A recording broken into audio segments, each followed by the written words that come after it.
साथियों, पुराने समय से मानव जाति तरह तरह के प्रकृति के रहस्य और उससे जुड़ी हुई तमाम बातें जितनी भी होती हैं उसमें कहीं ना कहीं कुछ ना कुछ छुपे हुए रहस्य देखा करते थे, भेद देखा करते थे और बहुत सारी चीज़ों को अपने जीवन के शुभ अशुभ, सक्सेस और फेलियर से जोड़ के भी देखा करते थे। और इसी सीरीज में बन गई बहुत सारी दंत कथाएं, बहुत सारी कहानियां जो कि आज के समय में काफ़ी हद तक केवल कहानियां बन के रह गईं और जो अंधविश्वास या जो मान्यताएं लोगों ने पहले बना रखी थीं वो धीरे धीरे सच्चाई के आईने में दिखाई पड़नी शुरू हो गई कि इन सब के पीछे आधार क्या था। जब तक हम अंधविश्वास को नहीं छोड़ेंगे तब तक हम विकास में आगे नहीं बढ़ सकते, तब तक हमारे रास्ते में रुकावट रहेगी। लेकिन कुछ चीज़ें अब भी चल रही हैं, जैसे सांप की कैंचुली के बारे में बहुत सारे विचार एक मैडम ने मेरे पास डाला था कमेंट कि सर इसके बारे में कुछ बताइए। और इसी तरह से एक गिदड़ सिंगी होती है और एक होती है कस्तूरी। इनके बारे में भी क्या क्या बातें चलती हैं, क्या है इसके पीछे सच्चाई और क्या है इसके पीछे अंधविश्वास, आज हम इसी पर चर्चा करेंगे। डॉक्टर आनंद भारद्वाज, वास्तुशास्त्र के एनसाइक्लोपीडिया। नमस्कार साथियों, मैं हूं डॉक्टर आनंद भारद्वाज। बहुत बहुत स्वागत, आप सबका बहुत बहुत हार्दिक अभिनंदन। आज का टॉपिक कुछ लाइन से हटकर होगा और आज हम बात करेंगे उन सब चीज़ों की जो कि हमारी कहानियों में, किताबों में, पुरानी कहानियों में, दंत कथाओं में और हमारे इतिहास में ऐसी सुनाई पड़ती थी, हमें दिखाई पड़ती थी, जो कि कहानियाँ ज़्यादा होती थी और उनके पीछे सच्चाइयाँ कुछ और होती थी। रहस्य क्या हैं, भेद क्या हैं और इनके पीछे क्या कोई सच्चाई भी है या नहीं। कौन कौन सी चीज़ें, सांप की कैंचली आमतौर पे गांव में मिल जाती है, शहरों में तो ये चीज़ कम ही दिखाई देती है, ग्रामीण अंचल में मिलती है। ऐसी पहले से लोग जो है एक गिदड़ सिंगी के बारे में बात करते रहे कि इससे धन आएगा, कैंचली से भी जोड़ के देखते हैं धन को, सक्सेस मिलेगी और ये मिलेगा वो मिलेगा। और साथ साथ जो है एक होती है कस्तूरी, उसके साथ भी बहुत सारी किंवदंतियां चलती हैं।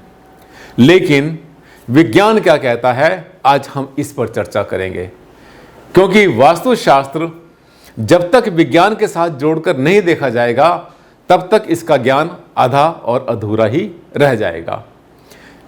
अब जब हम इन बातों के बारे में सोचते हैं जिनके पीछे कोई आधार है या नहीं है, यानी जिसे कहते हैं कि बहुत सी चीज़ें जो कभी कोई बता के चले गए, कहीं किसी ने पढ़ ली और उसको लोग अपनी पीढ़ियों दर पीढ़ी दर आगे से आगे उसको सरकाते चले गए और वो जो कहावतें पहले थीं, कहानियाँ थीं, जो विचार थे, जो वहम थे, जो अंधविश्वास थे, जो रहस्य थे, वो आज भी उसी तरह से कहीं ना कहीं रेंगते हुए आ रहे हैं। कमी तो इसमें आई है लेकिन अभी भी ज़रूरत है इसको जानने की। आइए हम चलते हैं। आज का टॉपिक आप देख रहे हैं सांप की कैंचली। सांप की कैंचली घर में यानी कैश बॉक्स में खास तरीके से या अपने बेड के नीचे रखना कितना शुभ होता है।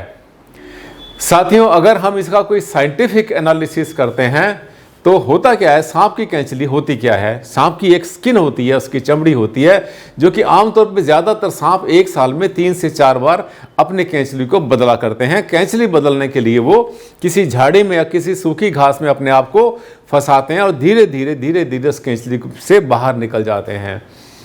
साथियों, अगर देखा जाए तो ये परिवर्तन का एक बहुत अच्छा, एक शुभ चीज़ है। जैसे हम कपड़े बदलते हैं वैसे वो अपनी कैंचली को चेंज कर देते हैं। लेकिन जो कैंचली होती है उसमें कुछ ऐसा होता नहीं है कि जिससे आपको धन मिले, आप धनवान बने, या आपके बुरे बुरे सपने आने बंद हों, या बीमारियां आपकी खत्म हो, या घर के झगड़े खत्म हो, या और कोई लाभ आपको मिलता हो। ऐसा कुछ भी नहीं है।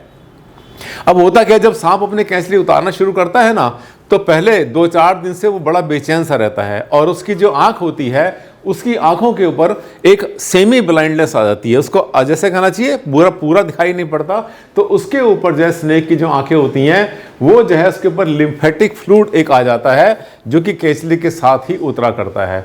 सांप अपनी कैंचली निकाल कर चल पड़ता है और एक तरह से फिर से वो फुर्तीला हो जाता है, बहुत ज़्यादा एक्टिव हो जाता है। जब सांप पर कैंचली चढ़ी होती है तो उस टाइम पर बहुत ज़्यादा स्लो होता है। पर इसके पीछे कोई ऐसा, हाँ, पैसे की तिजोरी में अगर आप रखते हैं सांप की कैंचली को, तो ऐसा कुछ है नहीं, इसके पीछे कुछ दिखाई नहीं पड़ा कि जिससे हम कह पाएँ कि इससे कोई आपको धन लाभ होगा या और कोई लाभ होगा, और ना ही ऐसा लगता है कि कोई सजावट की चीज़ है। इसके बाद आगे चलेंगे, गीदड़ सिंगी कस्तूरी नागमणि की सच्चाई क्या है। ये देखिए, बहुत बार आपने नागमणि के बारे में सुना होगा। ऐसी कुछ चीज़, ऐसी कोई भी चीज़ नहीं है जिसको हम नागमणि कहते हों या नागमणि होती हो। कहानियों में अभी भी है, चलती रहेगी शायद तब तक जब तक कि इसके पीछे से सब चीज़ें, सच्चाइयाँ नहीं आएंगी सामने। और इसके पीछे बहुत सारे आपने YouTube पर देखा भी होगा कि किस तरह से नागमणि के नाम पर धोखा करते हुए और बेईमानी करते हुए, लूटते हुए और तरह तरह का भ्रम फैलाते हुए लोग होते हैं। और इस नागमणि के चक्कर में बहुत बार इस जीव की भी कई बार हत्या कर दी जाती है, जो कि अच्छा नहीं है। नागमणि नहीं निकला करती थी, वो केवल पुरानी कहानियों में, आदिकाल में पुरानी कहानियों के अंदर ही सिमट कर रह गई। इसके पीछे कोई आधार नहीं है। आगे हम चलेंगे, गीदड़ सिंगी। ये जो गीदड़ सिंगी होती है या कस्तूरी होती है, जो कि मृग के कहते हैं, नाभि में से निकलती है, उसमें से बहुत ज़्यादा खुशबू आती है।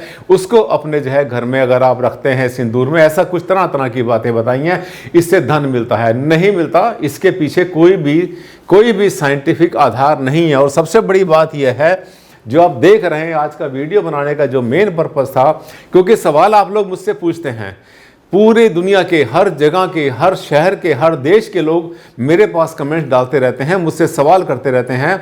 तो मैं सोचता हूं कि मानवता के कल्याण के लिए, दुनिया के कल्याण के लिए और साथ में हमारे देश के कल्याण के लिए जो बातें अच्छी हों, उनको मैं क्यों ना लोगों से शेयर करूं। तो इसका कोई शास्त्रीय प्रमाण नहीं है।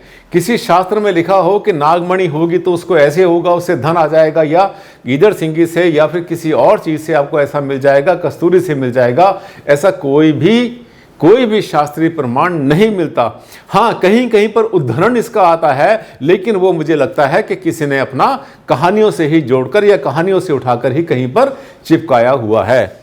तो पशुओं पर इसके लिए जो अगर देखा जाए, जो क्रूरता है, इसका मतलब इनको ये निकालने के लिए, गीदड़ सिंगी के लिए, कस्तूरी के लिए जो पशुओं के ऊपर, जो एनिमल्स के ऊपर क्रूरता की जाती है, इससे हमारा जो है नेचुरल बैलेंस खराब होता है। ये अच्छा नहीं है। और देखिए, ये सबसे बड़ी बात जिसके लिए मैं जाना जाता हूँ, जिसके लिए आनंद भारद्वाज को लोग पहचानते हैं, वो क्या है, कोई ना कोई ठोस चीज़ें आपको बताते हैं, आधार बताते हैं, निष्कर्ष बताते हैं, कंक्लूजन बताते हैं बात का। अब देखिए, बहकावे में बताना, इन लोगों के बेचने वाले आपको आज भी मिल जाएंगे, बहुत ज़्यादा नहीं है। अब से 10, 20, 30, 40 साल पहले तो बहुत से घुमा करते थे, गीदड़ सिंगी ले लो और ये अपना मस्क ले लो, जिसको बोलते हैं हम लोग, कस्तूरी बोलते हैं, या नागमणि की बातें कहते थे, बड़ी महंगी है, ये करोड़ों रुपए की है, और कई तरह की ऐसे जो है चीज़ें आती थी जिसके पीछे कोई आधार नहीं था। अगर ऐसा ही असर होता तो बेचने वाला अपने आप करोड़पति बन जाता। सिंगियां या नागमणियां वो लोग ना बेचते। ये देख रहे हैं, ये जो बेचने वाले होते हैं, ये बेचने वालों का ही हमने एक इमेज लेने की कोशिश की है कि इन सब चीज़ों के पीछे कोई भी आधार नहीं है। इनके पीछे केवल कहानियां हैं और कहानी के अलावा कुछ भी नहीं। साथियों, मुझे लगता है मैंने जो चाहा अपना संदेश आपको दे दिया। इस पर कमेंट्स डालना, अपने आपकी क्या प्रतिक्रिया है वो भी डालना। और हाँ, मैं आपसे बार बार ये कहता हूँ कि वो लोग, वो सब के सब दर्शक जो वास्तु काफ़ी सीख चुके हैं मुझसे, आपस में भी इंटरेक्शन शुरू कर दो। जैसे कि आप देखते हैं व्हाट्सएप पर ग्रुप बनते हैं, लोग एक दूसरे से बात करते हैं, चर्चा करते हैं, तो जो कमेंट्स आते हैं मेरे वीडियो के नीचे, उस पर अभी डालते हैं 3-4 लोग हैं मेरे अच्छे, बहुत अच्छे स्टूडेंट्स हैं मेरे, वो डालते रहते हैं, कमेंट्स करते हैं, एक दूसरे से रिप्लाई करते हैं, इंटरेक्शन करते हैं। यदि हर कोई ऐसा करना शुरू करे, ज़्यादा से ज़्यादा आप मेरे कमेंट्स के ऊपर अपने कमेंट डाला करो, उसके ऊपर रिप्लाई करने की कोशिश किया करो। उससे क्या होगा, एक तो मेरा हौसला बढ़ेगा कि हाँ, मैंने जो सिखाया आपने सीखा। दूसरी बात यह है कि एक चर्चा आपस में हम लोग आपस में कर पाएंगे, क्योंकि जितने दर्शक मेरे वीडियो देखते हैं वो सब के सब एक परिवार की तरह से। अगर आपने बहुत कुछ सीख लिया मुझसे, तो अपने जो कमेंट्स आते हैं, कमेंट्स का रिप्लाई ज़रूर किया करो आपस में एक दूसरे। जैसे किसी ने क्वेश्चन पूछा है तो आप समझाने की कोशिश करो, बताने की कोशिश करो।